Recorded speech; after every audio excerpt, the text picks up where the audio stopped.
What's going on, everyone? Welcome back to the show. So today I'm going to show you guys a good clip. This is Senator Bernie Sanders. He's going to be talking about Social Security reform. He's also going to be talking about the retirement crisis. And he held a hearing last week, and I'm showing you some of that hearing, but this was an actual interview on CNN, and they were talking a little bit about the hearing and some of the problems when it comes to Social Security and the retirement crisis. So we're going to focus on that in this video. But first off, you guys can do me a favor. Please like the video, subscribe to the channel, hit that little bell notification, and then click all. By clicking all, you'll get notified anytime we post a video. We do daily videos here, so by clicking the bell notification, clicking all, you should be getting updated every day. And just a reminder, thank you for your support. I really appreciate it. And if you'd like to follow me on Twitter and Threads, you can at the TEC Show Live. Okay, so I'm going to show you guys this clip. It's a little lengthy. It's about 7 or 8 minutes. But I think it's good information. So he's going, like I said, he's going to talk about Social Security. He's going to talk about the retirement crisis. He's going to talk about corporate greed. He's going to talk about a lot of different things. And when it comes to Bernie Sanders, I like listening to him because I think he's really coming from the heart. A lot of politicians out there, they're not really speaking from the heart. They're actually speaking from their interests. And I think he's, he'll tell you kind of how he feels about certain things. And he's not thinking about corporate donors and all this stuff. And he's just speaking without all the influence. And that's what I like about listening to him. So let's go ahead and take a look and listen to Bernie Sanders. Here we go. Stop working. You're not alone. Just 43% of Americans, based on the latest numbers, believe that they'll be able to retire when they want. That is the lowest that number has been since 2012. And it's a reality that I dug into with Senator Bernie Sanders. Let's talk about why we're in this hearing room. You just wrapped up a hearing earlier on the retirement crisis in the U.S. And one number that you put out in your report that really stood out to me, you said 52% of Americans who are 65 and older live on less than $30,000 annually, and that 1 in 4 survive on less than $15,000 per year. You're right. I mean, that really, when I read these statistics that my staff put together, it is stunning.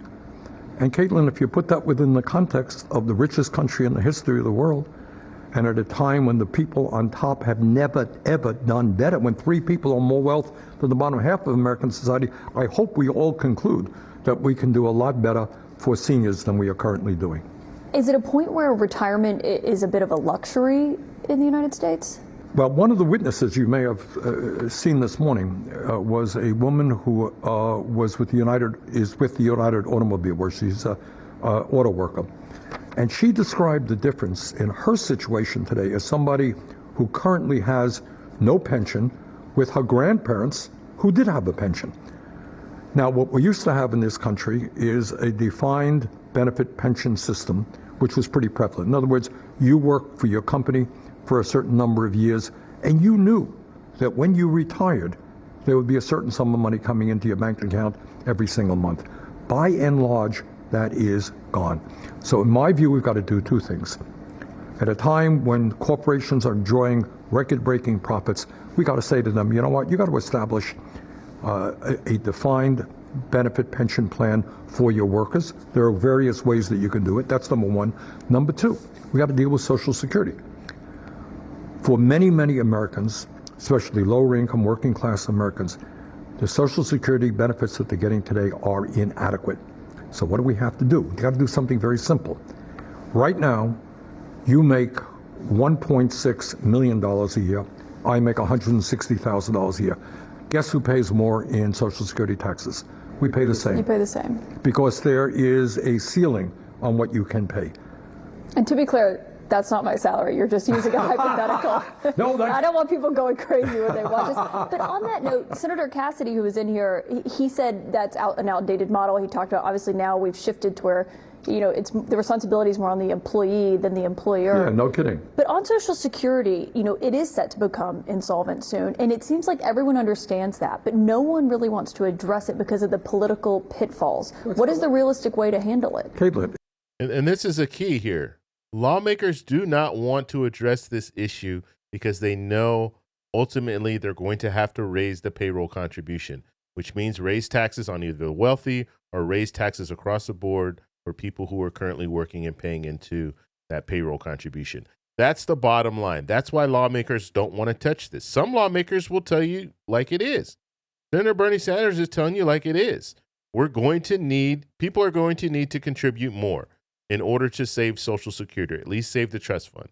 So he's telling you like it is, but some lawmakers, they don't want to do that. A lot of lawmakers don't want to do that.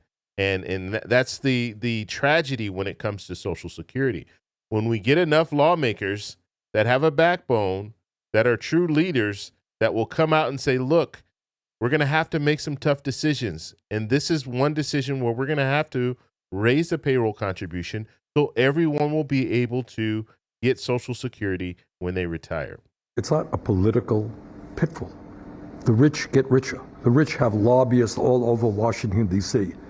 Billionaires make enormous campaign contributions. And you know what their main issue is? Don't tax us. Hey, I'm only worth $8 billion. He's worth $10 billion. That's not fair.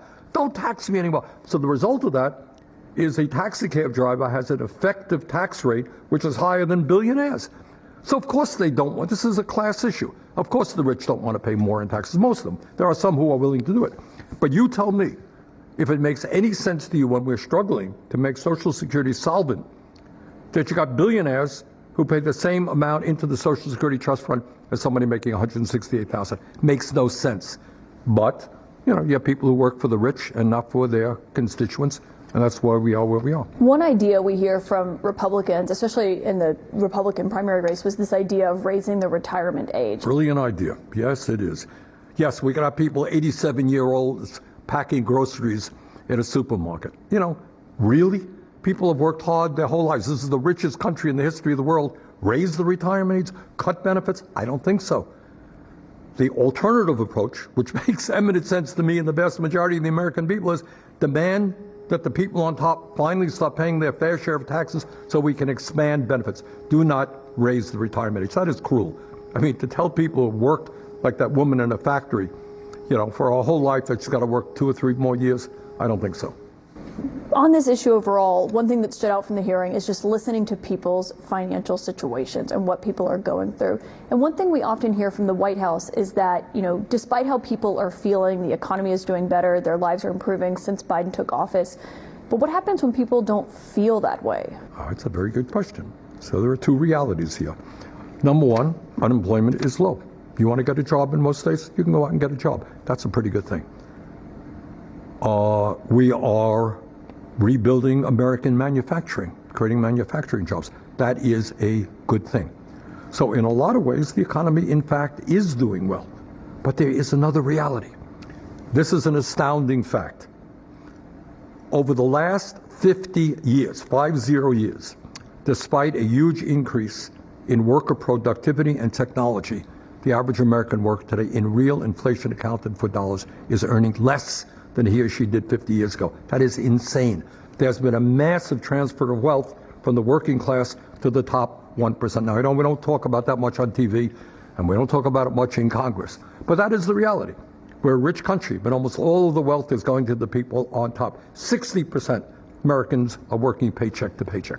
So what you really need is a movement, and we're beginning to see that with the unions, of people standing up and saying no to corporate greed, creating an economy that works for all, not just a few.